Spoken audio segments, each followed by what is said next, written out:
Welcome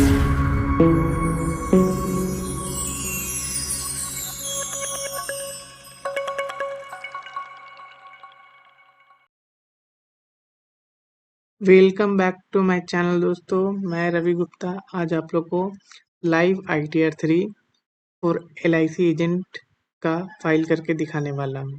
तो चलिए video को स्टार्ट करते हैं। वीडियो को लास्ट तक देखें। अगर आप एक LIC एजेंट है या कमीशन एजेंट है या किसी प्रकार का कमीशन इनकम प्राप्त करते हैं और आपको खुद से ITR फाइल करना है तो वीडियो को लास्ट तक देखें। मैं आपका कंसेप्ट क्लियर कर दूंगा। आप खुद से अपना ITR फाइल कर सकते हैं। तो चलिए स्टार्ट करते हैं दोस्तों। ये मेरे 2 फॉर्मेट है दोस्तों। ये फॉर्मेट अगर आपको चाहिए तो मेरे टेलीग्राम चैनल पे मैं शेयर करूँगा। आप वहाँ से जाके डाउनलोड कर सकते हैं। अगर वहाँ पे ना मिले दोस्तों तो आप मुझे मैसेज भी कर सकते हैं, बट मैं शेयर कर दूंगा, आप वहाँ से भी डाउनलोड कर सकते हैं। तो चलिए स्टार्ट करते हैं। ITR 3 फाइल करने के लिए सबसे पहले दोस्तों आपको अपना फिनांशियल्स बनाना पड़ता है। जैसे फिनांशियल्स में आपका हो गया profit and loss account, capital account and balance sheet. अगर आपके पास ज़्यादा डिटेल्स नहीं है तो आप छोटा सा एक बैलेंस शीट बना के फाइल करेंगे। आपका जो रिफंड है आपने अगर वो 5 लाख से नीचे है आपका इनकम, जो भी आपका TDS कटा है 5% LIC एजेंट का जो रेट है 194H में वो कटता है, वो आपका रिफंड हो जाएगा। तो चलिए स्टार्ट करते हैं। मैं पहले बता देता हूँ इनका क्या इनकम। जैसे आप देख सकते हैं इनका 478 का ये कमीशन का इनकम है। बाकी यहाँ से दोस्तों ये 3 जो है ये अदर सोर्स की इनकम है। तो जो भी प्रॉफिट लॉस हम लोग बनाएंगे वहाँ पे हम लोग सारे इनकम को ये क्रेडिट साइड होता है दोस्तों। ये क्रेडिट होता है और ये डेबिट होता है। डेबिट में सारा जो भी एक्सपेंसेस है दोस्तों वो हम लोग रिपोर्ट करते हैं।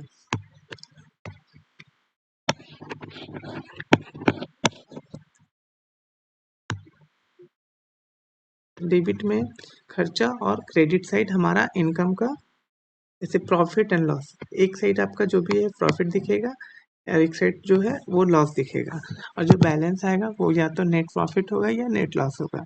अगर आपका क्रेडिट साइड ज़्यादा है, ये क्रेडिट साइड आपका ज़्यादा है और डेबिट साइड कम है, तो आपका जो बैलेंसिंग फिगर होगा वो नेट प्रॉफिट होगा। अगर आपका खर्चे ज़्यादा है, इनकम कम है, तो वो नेट लॉस होगा। ये कंसेप्ट है, नॉर्मल जो कंसेप्ट है अकाउंटिंग का आपका P&L के लिए, वो आपको अप्लाई करके एक छोटा सा P&L अपना बनाना है। जैसे मैंने यहाँ पे दिखाया है कमीशन से मेरा 478 का इनकम है। 1890 में सेविंग इंटरेस्ट अर्न कर रहा हूँ दोस्तों। ये मेरा है FD पे इंटरेस्ट है, और ये मेरा पिछली बार जो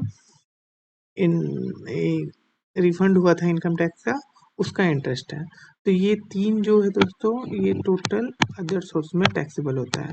तो जो हेड का इनकम रहेगा दोस्तों वो हम लोग को उसी हेड में टैक्सेबल करना है। तो 478 का ये टोटल आ गया। टोटल में मैंने खर्चे दिखाए, कन्वेंस का 51,139 रुपये है, प्रिंटिंग स्टेशनरी है दोस्तों, मोबाइल का खर्चे हैं और मिसलेनियस कुछ खर्चे हैं। मैंने उतने ज़्यादा खर्चे दिखाए नहीं है, खर्चे तो बहुत है बट मुझे अपना इनकम को मेंटेन करना है इनकम टैक्स में, तो मैंने 475 का टोटल इनकम शो कर रहा हूँ। अब आते हैं कैपिटल पे दोस्तों। तो कैपिटल देख सकते हैं मेरा जो ओपनिंग बैलेंस था, ओपनिंग, बहुत सारे लोगों को कन्फ्यूज़न है कि सर ये ओपनिंग बैलेंस कहाँ से आएगा। इसको बोलते हैं दोस्तों ओपनिंग कैपिटल बैलेंस।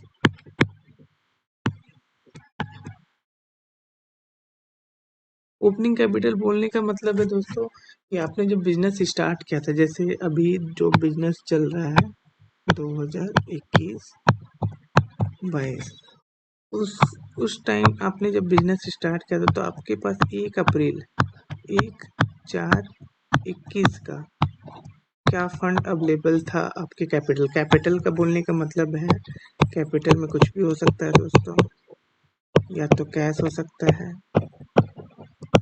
या काइंड में भी हो सकता है। जैसे मैंने बिजनेस स्टार्ट करा एक कंप्यूटर और 50,000 रुपये से, तो मेरा जो कंप्यूटर का वैल्यू मान लेते हैं 40,000 है और 50 मेरा कैश है, तो मेरा जो ओपनिंग कैपिटल होगा 90 का कैपिटल होगा।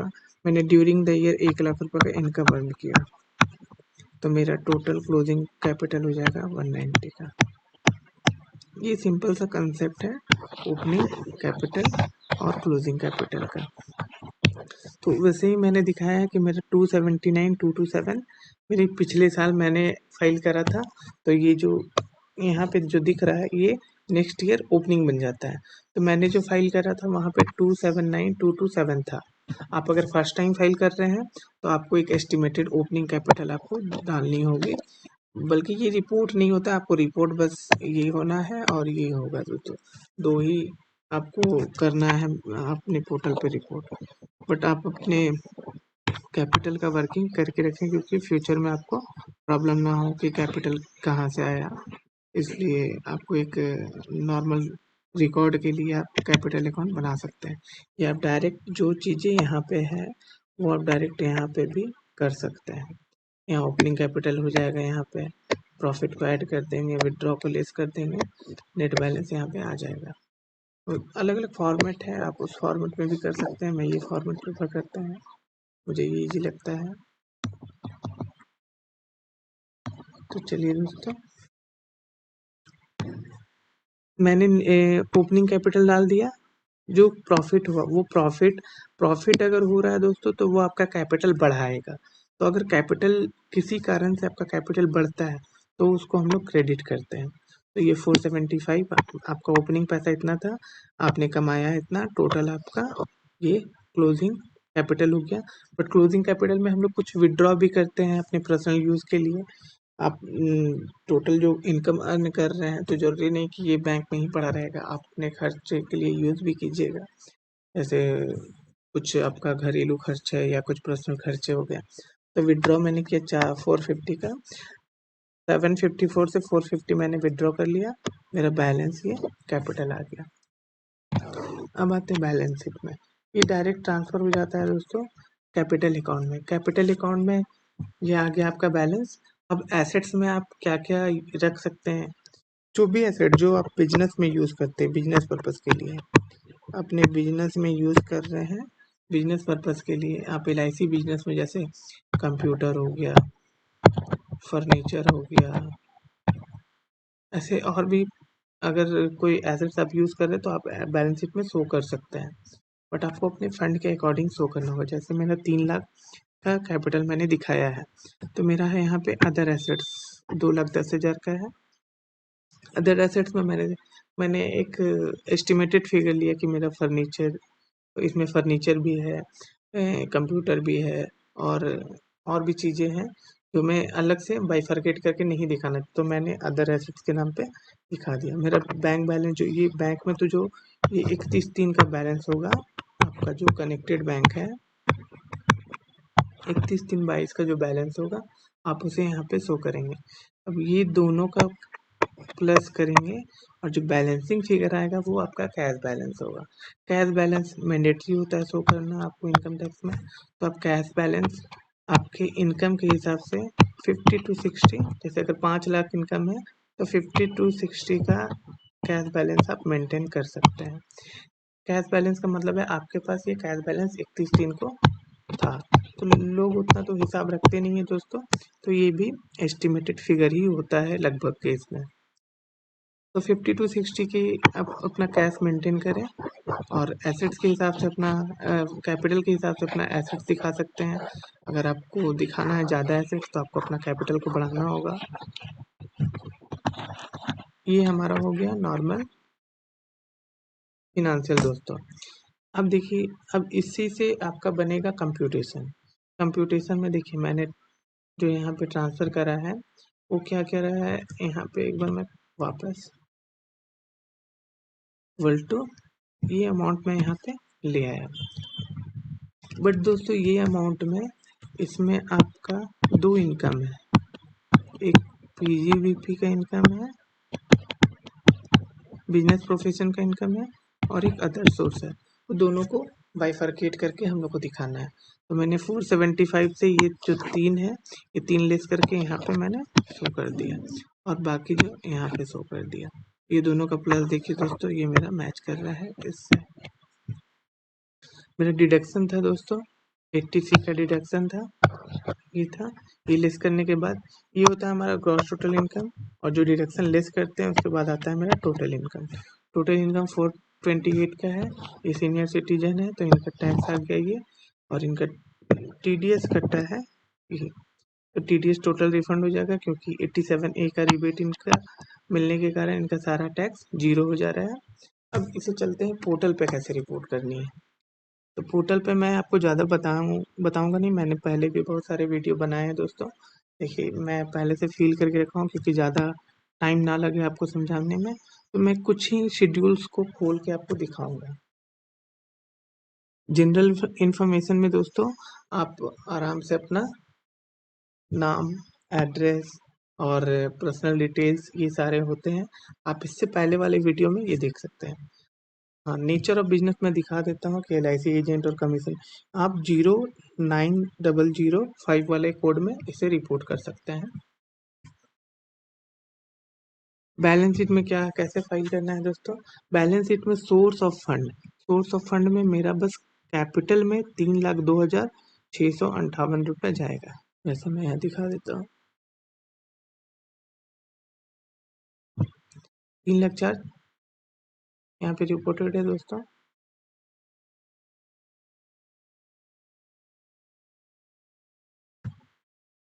कुछ मैंने चेंजेस लगते हैं कर दिए हैं दोस्तों, वो देख लेता हूँ।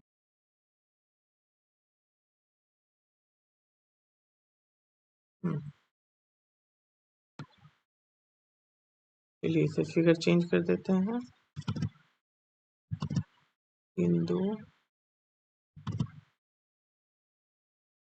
304 और 643।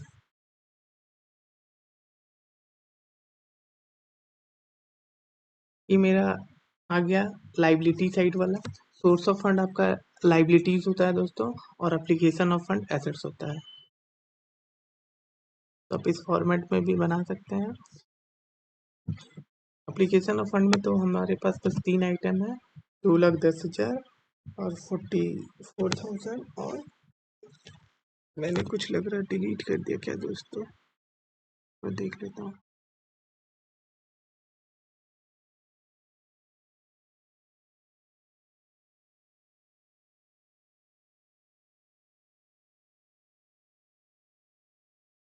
एक बार चेक कर लेता हूँ।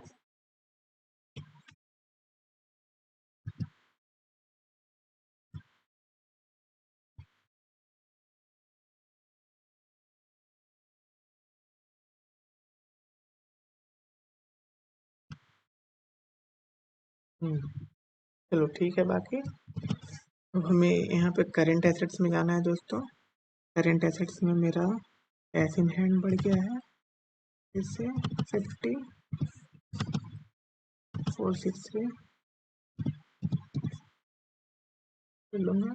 44,000 का मेरा बैंक में बैलेंस है। आपका अगर 2 बैंक है, 3 बैंक है, तो आप टोटल बैंक को ऐड करके यहाँ पे दिखाओगे।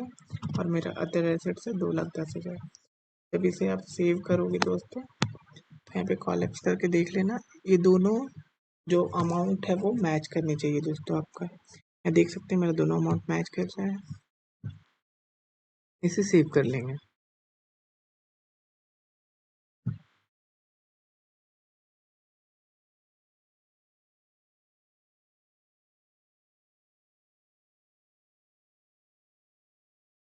गलती हो गया क्या?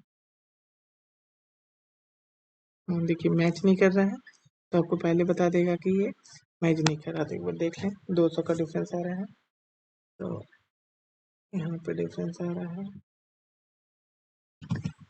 हमें 643 है, 443 शायद हो गया होगा, इसलिए डिफरेंस आ रहा है। कैश बैलेंस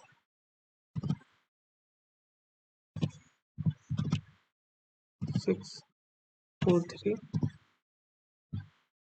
आपको अगर डिफरेंस आएगा तो ये पोर्टल ऑटोमेटिक आपको बता देता है दोस्तों। देख सकते हैं अब मिल रहा है। अब इसे सेव कर लेते हैं। यहाँ पे एक वार्निंग का मैसेज आएगा कि आपने अगर 44A को यस किया है तो आपको बैलेंस शीट भरना होगा। अगर नो सेलेक्ट किया है तो ये नो अकाउंट केस में आपको 4 फिगर होते हैं, cash balance, debtors amount, stock, वो करना होगा। तो बुक्स ऑफ अकाउंट्स जो मेंटेन नहीं करते उन लोग के लिए मैं आपको सजेस्ट करना चाहता हूँ कि अगर आप LIC एजेंट हैं और कमीशन बिजनेस है आपकी तो आप बुक्स ऑफ अकाउंट्स मेंटेन करें। छोटा सा अकाउंट्स बनाएं, ज़्यादा बड़ा मत बनाएं और रिपोर्ट करें दोस्तों, क्योंकि बुक्स ऑफ अकाउंट्स मेंटेन करने से आपको आगे दिक्कत नहीं होगा। और आप ITR 3 फाइल कर रहे हैं तो बुक्स ऑफ अकाउंट्स मेंटेन करके ही करें, क्योंकि ITR 3 में बिना बुक्स ऑफ अकाउंट्स मेंटेन किए अगर आप कमीशन इनकम दिखाते हैं तो वो डिफेक्टिव हो जाता है। ये मेरा हो गया दोस्तों। एक बार मैं शेड्यूल दिखा देता हूँ, शेड्यूल बिजनेस प्रोफेशन का 466। मैंने ये 3 फिगर यहाँ पे शो नहीं किए हैं तो जिसके कारण ये मेरा 466 आ रहा है। एक बार मैं PNL खोल के आपको दिखाता हूँ।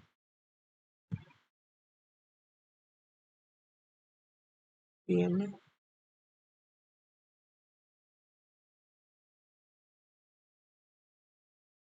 और सर सर्वर का प्रॉब्लम है दोस्तों, इसलिए टाइम लग रहा है।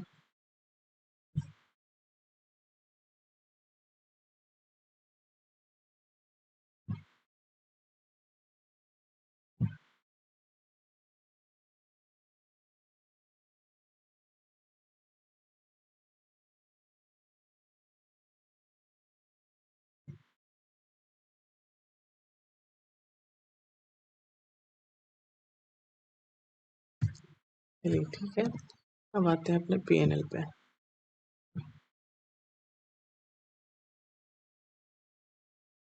PNL पे आते हैं। सबसे पहले क्रेडिट साइड वाले दोस्तों देखिए, क्रेडिट साइड में आप सिंपल अपना कमीशन का जो हेड है दोस्तों वहाँ पे अपना कमीशन शो कर देंगे, जैसे 478 दिख रहा है मेरा। और बाकी कुछ आपको शो नहीं करना है। अगर बिजनेस इनकम है तो आप यहाँ पे शो करोगे अदर इनकम, या फिर कमीशन के अलावा और भी कोई बिजनेस रिसिप्ट है तो आप यहाँ पे शो करोगे। खर्चे में मैंने दोस्तों दिखाए हैं, खर्चे मैंने टेलीफोन का खर्चा है दोस्तों, कन्वेंस है, टेलीफोन कन्वेंस। अगर कोई इस हेड में नहीं मिल रहा है आपको खर्चे का हेड तो आप यहाँ पे एक अदर हेड करके दोस्तों है, अदर एक्सपेंसेस, आप यहाँ पे खुद से अपना हेड बना सकते हैं। जैसे प्रिंटिंग स्टेशनरी का मैंने हेड बनाया और अदर एक्सपेंसेस का मैंने बनाया। अब जैसे ही इसको सेव करोगे ऑटोमेटिक आपका बैलेंसिंग फिगर दिखने लगेगा, आपका प्रॉफिट एंड लॉस। तो 466 495 आ गया दोस्तों, इसे सेव कर लेंगे। अदर सोर्स तो आपको आता होगा दोस्तों, अदर सोर्स में कुछ करना नहीं है, आपका इंटरेस्ट इनकम है। इंटरेस्ट वाले हेड में FD interest, income tax interest और सेविंग इंटरेस्ट तीनों को डाल देना है, आपका टोटल रेडी होगा। बाकी की कोई भी डिटेल हमें फिल नहीं करनी है, सबको बस ओपन करके शेड्यूल 5 ATC है, इसमें ATC का डाल देना है दोस्तों फिगर अपना। बाकी हम लोग का सबका एक बार टोटल इनकम मैं दिखा देता हूँ आपको। मेरा बिजनेस प्रोफेशन का आ गया इनकम, अदर सोर्स का आ गया दोस्तों। टोटल टोटल मेरा 475 का इनकम है, इसमें डिडक्शन मैंने 46 क्लेम किए हैं। मेरा 428,930 का नेट इनकम जो मैच कर रहा है दोस्तों, इसे कंफर्म कर लेंगे।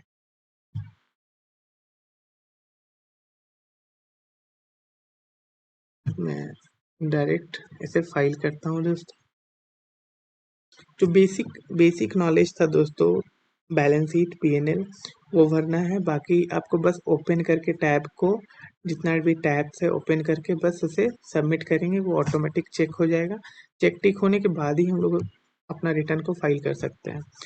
तो बहुत सारा टैब है दोस्तों, बट सारे टैब जरूरी नहीं है फिल करने, आपको कुछ ही टैब में इंफॉर्मेशन डालने होते हैं। मेरे केस में तो बस balance sheet, profit and loss, other source और मैंने वो ATC का डिडक्शन वाला डाला था। ये 4 कॉलम मैंने डाले हैं बस। देख लीजिए वैलिडेशन सक्सेसफुली हो गया है। हम इसे वेरिफिकेशन कर लेंगे दोस्तों। वेरिफिकेशन या आप बाद में भी कर सकते हैं या आप इंस्टेंट कर सकते हैं E-वेरीफाई थ्रू आधार OTP के, या अगर आपका आधार नंबर कनेक्ट नहीं है तो आप इसे यहाँ पे सबमिट कर दें ऑफलाइन, और जो रिसिप्ट होगा उसे साइन करके बेंगलुरु टीपीसी सेंटर भेज सकते हैं आप ऑफलाइन भी, बट उसमें टाइम लगता है दोस्तों। इसलिए मैं सजेस्ट करूँगा, अगर आधार ओटीपी से आप वेरीफाई करते हैं तो आपका रिफंड जल्दी आता है। तो कैसा लगा वीडियो आप ज़रूर बताएं दोस्तों कमेंट में। अगर आपको कोई प्रॉब्लम हो रही है अपना आईटीआर फाइल करने में तो आप कमेंट करके पूछ सकते हैं, मैं आपकी हेल्प ज़रूर करूंगा दोस्तों। और वीडियो अगर पसंद आया तो प्लीज़ इसको शेयर करना और लाइक करना, और चैनल में अगर आप नए हैं दोस्तों तो सब्सक्राइब कर देना, और दोस्तों बेल आइकन दबाना ना भूलें। इसी तरह मैं छोटे छोटे वीडियो बनाता रहता हूँ जिससे आपको अपना आईटीआर फाइल करने में हेल्प मिलेगी। तो चलिए दोस्तों, मिलते हैं अपने नेक्स्ट वीडियो में। धन्यवाद।